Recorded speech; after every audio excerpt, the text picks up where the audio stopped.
त्यानंतर होईलच प्रेम मालिकेच्या आजच्या भागामध्ये आपण पाहत आहोत रम्याने आता इकडे खूप मोठा गोंधळ घातलेला असतो. रम्या म्हणत असते हे खोटं पोट नंदिनीच्या खोलीमध्ये काय करत होतं असा तिचा प्रश्न असतो.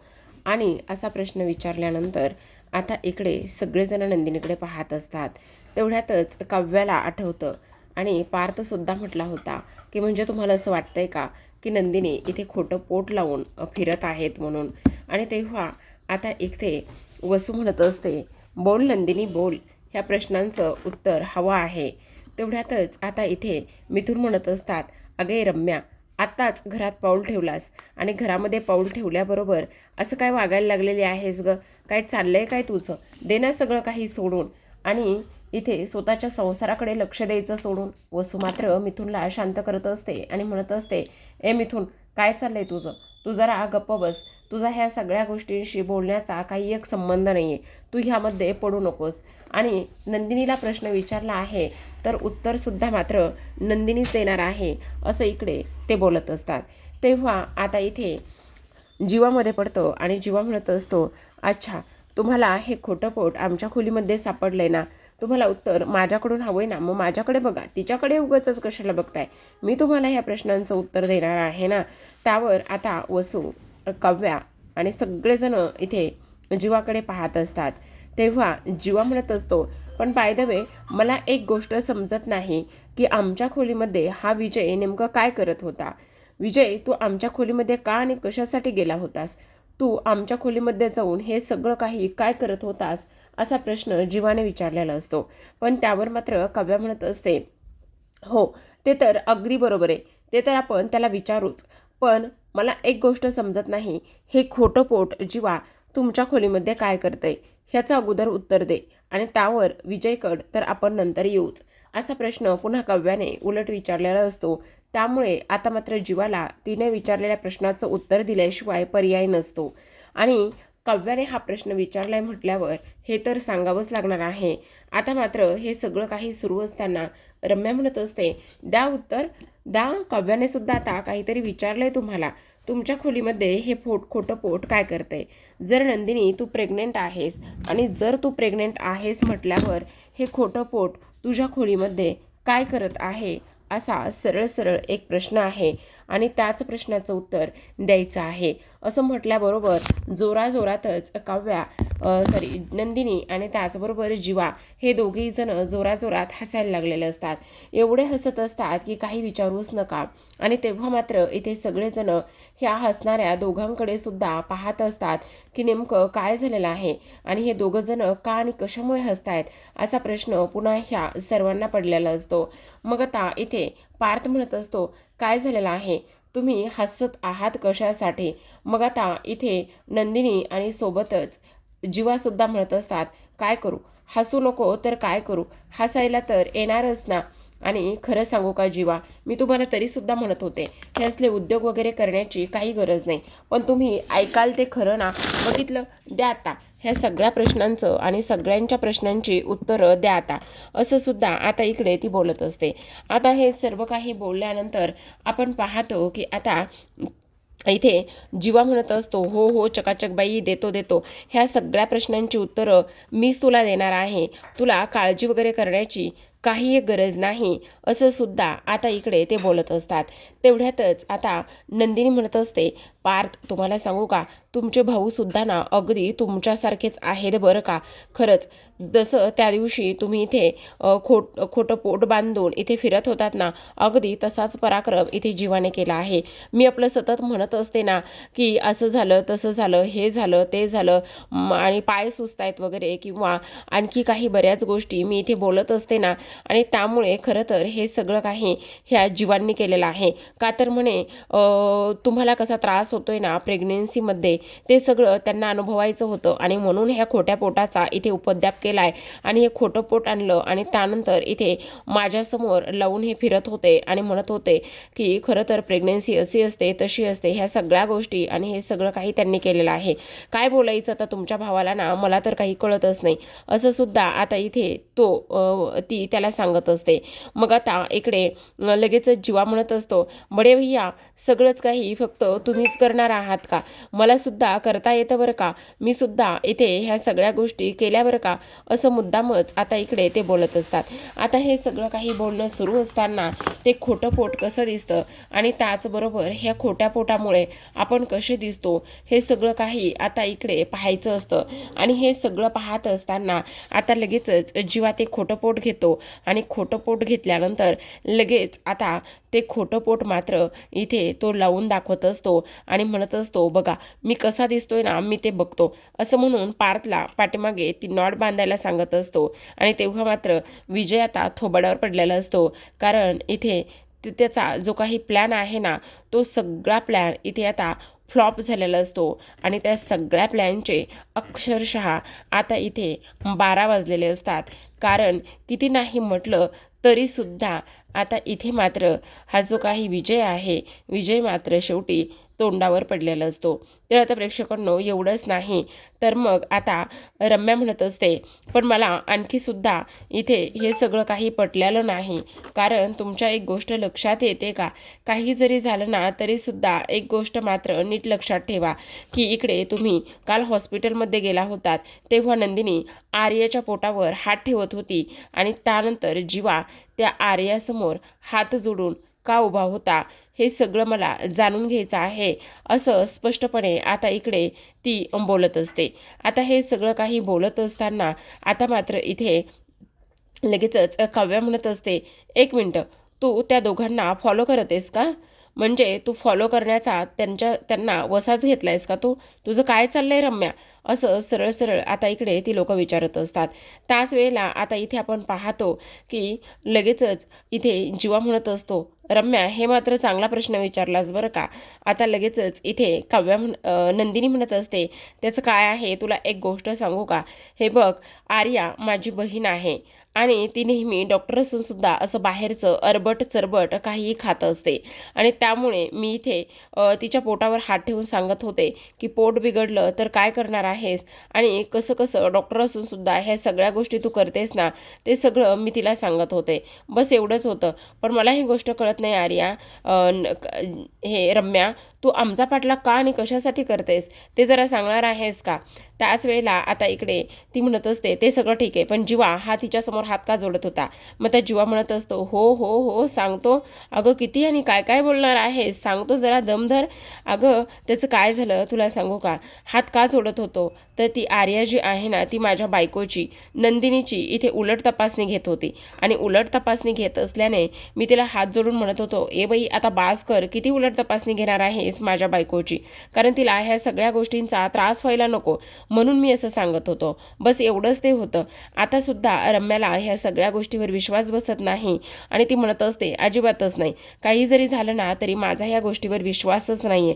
मला आता इथे नंदिनीच्या पोटावर हात ठेवून पाहायचा आहे आणि ती जर प्रेग्नंट असेल तर काहीच प्रॉब्लेम नसेल, असं म्हणून ती आता नंदिनीच्या जवळजवळ जाण्याचा प्रयत्न करत असते आणि पोटावर हात ठेवण्यासाठी पुढे पुढे जात असते.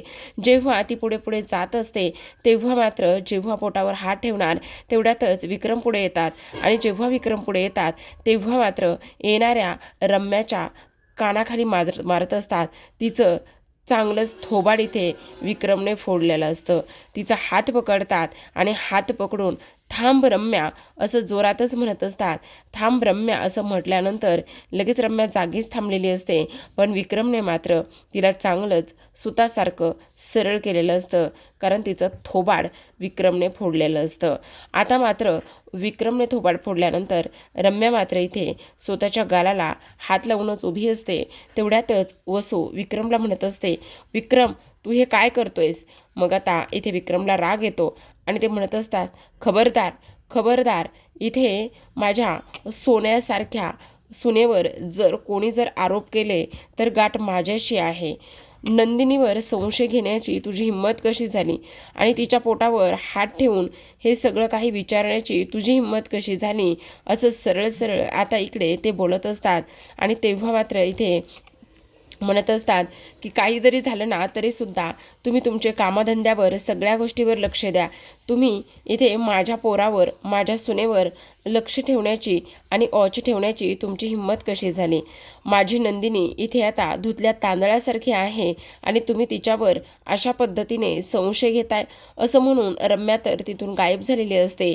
आणि त्यानंतर मात्र हा जो काही विजय आहे ना, विजय तर चकितच होऊन पाहत असतो. विजयला वाटलेलं नसतं की आपण हे सगळे कारनामे करू आणि ते उलट आपल्यावरच येतील म्हणून. आता सगळेजण आपापल्या खोल्यात जातात. तर इकडे विजय म्हणत असतो, बापरे, खरंच ना, काय झालंय हे सगळं. पण विक्रम काकांनी ना हे फार चुकीचं केलं बरं का, म्हणजे तुझ्या कानाखाली मारून. तेवढ्यातच वसू म्हणत असते, काय विजयराव तिथे मुग गिळून गप्प बसलात? बोलता नाही का आलं काही? बोलायचं होतं ना. आणि त्याचबरोबर तुमच्या बायकोच्या कानाखाली मारली तर मध्ये पडता नाही का आलं? तेव्हा विजय म्हणत असतो, अहो असं काय करताय सासूबाई, तुम्ही सुद्धा तिथेच होता ना, आणि मध्ये पडण्याचा अवकाश तरी मिळाला का? किती पटापट ते सगळं काही झालं आणि तुम्ही मला हे सगळं काही बोलताय. तुम्ही सुद्धा होता ना तिथे, तुम्ही तरी कुठे मध्ये पडलात?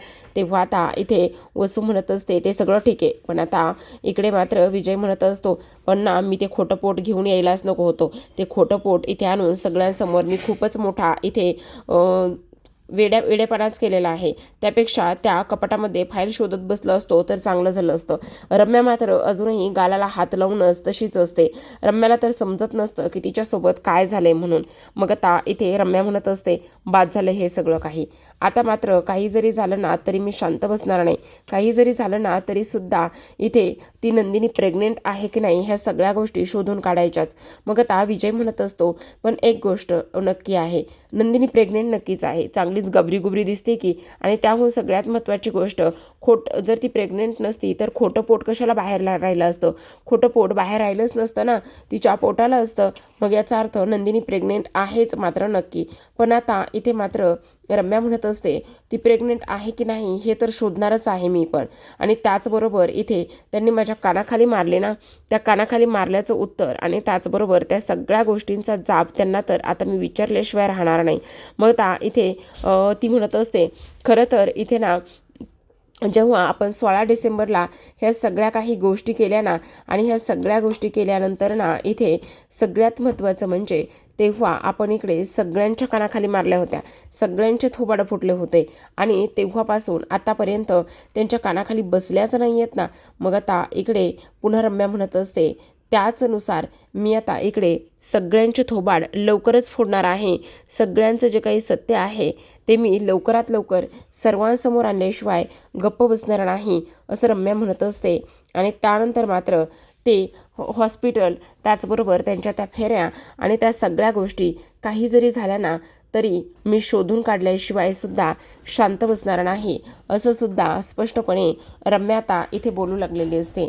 आता हे सगळं काही रम्या बोलत असताना आपण पाहतो वसू म्हणत असते, पण मला एक गोष्ट समजत नाही, नंदिनी प्रेग्नेंट आहे, पण मग नंदिनी प्रेग्नेंट आहे तर नेमकं गुपित काय आहे? त्याचबरोबर इकडे ती म्हणत असते, त्या काव्याला आणि पार्थला सुद्धा मी सोडणार नाही आहे. आता इकडे रम्या म्हणत असते, कारण काही जरी झालं ना तरीसुद्धा त्या काव्यालासुद्धा मला चांगलाच धडासुद्धा शिकवायचा आहे, असं सुद्धा आता इकडे ती बोलत असते. आता हे सर्व काही सुरू असताना इकडे वसू म्हणत असते, हे बघ रम्या, तू काळजी करू नकोस, पण त्या खोट्या पोटाचं आणि त्याचबरोबर त्या फाईलचं सगळं सत्य शोधून आपण काढूयातच. इकडे नंदिनी खोलीमध्ये आलेली असते आणि खोलीमध्ये आल्यानंतर तिने आता रडारड सुरू केलेली असते. प्रचंड रडत असते, एवढं रडत असते की काही विचारूच नका. तिला कळत नसतं की तिच्यासोबत काय होतंय आणि काय नाही म्हणून. आणि एवढं रडत असताना आता आपण पाहतो की इकडे रम्या म्हणत असते की काही जरी झालं तरीसुद्धा त्या लोकांना उद्ध्वस्त केल्याशिवाय मी मात्र अजिबात इथे शांत बसणार नाही, असं सुद्धा स्पष्टपणे तिचं म्हणणं असतं. दुसरीकडे आपण पाहतो आता इथे नंदिनी रडत असताना जीवा खोलीमध्ये आलेला असतो आणि नंदिनीची ती अवस्था पाहतो. त्याला तर खूप जास्त ह्या सगळ्या गोष्टींचा त्रास होऊ लागलेला असतो आणि त्याच वेळेला ते खोटं पोट तो हातामध्ये घेतो. नंदिनी खूप रडत असते आणि तेव्हा मात्र इथे त्या जीवाला आठवतं की कशा पद्धतीने ह्या रम्याने हे सगळं काही केलं आहे. आणि त्याचबरोबर रम्याला तर इकडे काही जरी झालं तरीसुद्धा सोडायचं नाही, असा सुद्धा विचार आता ह्या सगळ्यांच्या मनामध्ये येऊन गेलेला असतो. सोबतच इथे हे खोटं पोट इकडे आणि नंदिनीच्या पोटाला कोणतं पोट होतं, कारण जीवाने मात्र ऑलरेडीच इथे 2-2 पोट घरामध्ये आणून ठेवलेले होते. कारण जसे जसे दिवस जातील त्या पद्धतीने इथे आता नंदिनीचं पोट वाढू शकतं असा विचार त्याने ऑलरेडीच करून ठेवलेला असतो. जेव्हा ते दुसरं पोट आणलेलं असतं तेव्हा नंदिनीने त्याला विचारलेलं असतं की जीवा, तुम्ही हे काय करताय? तुम्ही आणखी एक हे पोट का बरं आणलेलं आहे? असा सुद्धा प्रश्न इथे आता विचारण्यात आलेला असतो. तेव्हा जीवाने असं सांगितलेलं असतं की नंदिनी, अगं असं काय करतेस? तुझ्या गोष्टी लक्षात येत आहेत का? हे बघ, आता दिवसेंदिवस इथे बरंच काही होणार आहे. म्हणजे तुला कळतंय का, दिवसेंदिवस इथे तुझं पोट वाढत जाणार आहे आणि पोट वाढत गेल्यानंतर तुला इथे सगळ्यांच्या प्रश्नांना उत्तरं द्यावी लागतील ना. मग आपल्याला हे जुनं पोट वापरून कसं चालणार आहे? त्यासाठी मी हे नवीन पोट तुझ्यासाठी आणलं आहे असं सुद्धा सांगण्यात आलेलं असतं. आणि तेव्हा नंदिनी म्हणत असते, ते ठीक आहे सगळं काही, पण आता तुम्ही हे दुसरं पोट आणले, पण आता आपण हे पोट कुठे ठेवायचं एक आहे ते. तेव्हा जीवा म्हणत असतो, काळजी करू नकोस, आपण हे पोट कुठेतरी ठेवूया. मग कुठे ठेवूया असं म्हणता क्षणी त्याने कपाटामध्ये नाही तर तिथेच एका बाजूला ते खोटं पोट जे की विजयला सापडलेलं होतं ते सुद्धा ठेवलेलं असतं. आणि त्यानंतर मात्र आता इकडे त्या लॉन्ड्री बॅगमध्ये ते खोटं पोट टाकलेलं असतं. आणि खोटं पोट त्या लॉन्ड्री बॅगमध्ये टाकल्यानंतर तेच पोट इथे आता त्या विजयला सापडलेलं असतं. आणि त्यानंतर नंदिनी म्हणत असते, पण जीवा, हे असं किती दिवस, आणि जर सत्य समोर आलं तर काय होणार आहे? तेव्हा मात्र इथे जीवा म्हणत असतो, काळजी करण्याचं तुला काहीही कारण नाही आहे. हे बघ, सगळं काही व्यवस्थित होईल, काळजी वगैरे करू नकोस, मी कायम तुझ्यासोबत आहे ना, मग तुला काळजी वगैरे करण्याची काही गरज नाही असं जीवा नंदिनीला स्पष्टपणे सांगितलेलं होतं. आणि त्याचबरोबर आता दिवसेंदिवस पोट वाढत जाईल म्हटल्यावर त्या रेकॉर्डिंग आपल्याला काळजीसुद्धा घेतली पाहिजे की नाही असं सुद्धा इथे आता तो बोललेला असतो. आता इकडे नंदिनी रडत असताना जीवा तिला म्हणत असतो, हे बघ नंदिनी, प्लीज रडू नकोस ना, शांत बस ना. पण नंदिनी म्हणत असते, नाही जीवा नाही, कशी शांत बसणार आहे मी नाही शांत बसू शकत आहे. ह्या सगळ्या गोष्टींचा फार जास्त त्रास मला होत आहे. त्याचबरोबर आता मात्र इकडे हे सगळं अशा पद्धतीने समोर येईल हे वाटलंच नव्हतं. आणि त्याहूनही सगळ्यात महत्त्वाची गोष्ट म्हणजे काव्याला अजून संशय आला आहे. काव्या आपल्यासोबत बोलताना कसे प्रश्न विचारत होती हे सगळं काही तुम्ही पाहिले ना. हे सगळ्या गोष्टी तुम्हाला समजल्या आहेत ना. मग मला सांगा, आपण कसं गप्प बसायचं आणि काय करायचं तेच मला काही केल्या समजत नाही असं सुद्धा ती बोलत असते. त्याचबरोबर तुम्हाला एक गोष्ट सांगू का जीवा, इथे काव्या एवढ्यावरच नाही थांबणार आहे. आता तिला ह्या सगळ्या गोष्टींचा संशय आला असेल, त्यामुळे ती आता अजूनच ह्या सगळ्या गोष्टी शोधण्यासाठी तयारी करत असेल. पण आपल्याला काही करून हे कुठेतरी जाऊन थांबावं लागणार आहे असं सुद्धा आता इथे ती बोलत असते. त्याचबरोबर जीवा म्हणत असतो, हे बघ नंदिनी, काळजी करू नको, सगळं ठीक होईल. पण नंदिनी म्हणत असते, कसं ठीक होणार आहे जीवा, सांगा ना. आज आज जर इथे ह्या सगळ्या गोष्टी, आणि त्याचबरोबर इथे मी बाबांना सुद्धा फसवलं आहे, मी बाबांचा सुद्धा इथे विश्वासघात केला आहे. मी असं वागायला नको होतं का जीवा? मला बाबा इथे पहिल्यांदाच इथे मी त्यांच्या विरोधात जाऊन बोलली आहे. मी कसं स्वतःला माफ करू? ही नंदिनी आत्तापर्यंत कधीच खोटं बोलली नाही. ती नंदिनी मात्र आज इथे खोटं बोलली आहे. मग मग मी कसं कसं आणि कशा पद्धतीने इथे स्वतःला समजून घेऊ तेच मला काही कळत नाही असं सुद्धा नंदिनी म्हणत असते. त्यावर जीवा म्हणत असतो, हे बघ, काळजी करू नकोस नंदिनी, रडू नकोस ना, प्लीज शांत हो, सगळं व्यवस्थित होईल. पण नंदिनी म्हणत असते, नाही जीवा, काही व्यवस्थित होणार नाही. तर आता इकडे दुसऱ्या बाजूला जीवा म्हणत असतो, हे बघ, आपल्याला ताबडतोब काहीतरी विचार करून इथे ठेवावंच लागणार आहे. जोपर्यंत आपण व्यवस्थित सगळा विचार करत नाही तोपर्यंत आपल्याला काहीही करून चालणार नाही. तर आता इकडे दुसऱ्या बाजूला मात्र जो काही पार्थ आहे त्या पार्थने जीवाला घरातल्या घरात कॉल केलेला असतो. आणि त्यावेळेला आता इथे जीवा म्हणत असतो, दादा, मला घरातल्या घरामध्ये का बरं कॉल करत आहे असं इकडे तो विचारत असतो. आणि तेवढ्यातच आता तो बाहेर निघालेला असतो. पण आता नंदिनी म्हणत असते, पण जीवा एवढंच नाही तर आता मात्र रम्याला आणि विजयला संशय आलेला आहे आणि त्याचबरोबर काही करून आपल्याला खूप काळजी घ्यावी लागेल. दुसऱ्या बाजूला काव्या पार्थ हे बसलेले असतात. काव्या पार्थला म्हणत असते, आपल्या नात्याचा धागा हा घट्ट होत गेला पाहिजे, ती विण कधीही सुटायला नको आणि धागा कधीही तुटायला नको, असं इकडे ती बोलत असते. तर आता रम्या मध्यरात्री बाहेर आलेले असते. ते ज्या वडाच्या झाडाला इथे काव्याने आणि नंदिनीने फेरे घेतलेले असतात ते धागे ती तोडून टाकते आणि त्यानंतर मात्र पार्थच्या नावाचा ती इथे पुन्हा धागा गुंडाळून 7 फेरे घेत असते आणि त्यानंतर म्हणत असते, आता रम्याची वटपौर्णिमा सुरू झाली. तर पाहत राहा, लग्नानंतर होईलच प्रेम. भेटूयात अशाच एका नवीन भागात. तोपर्यंत धन्यवाद.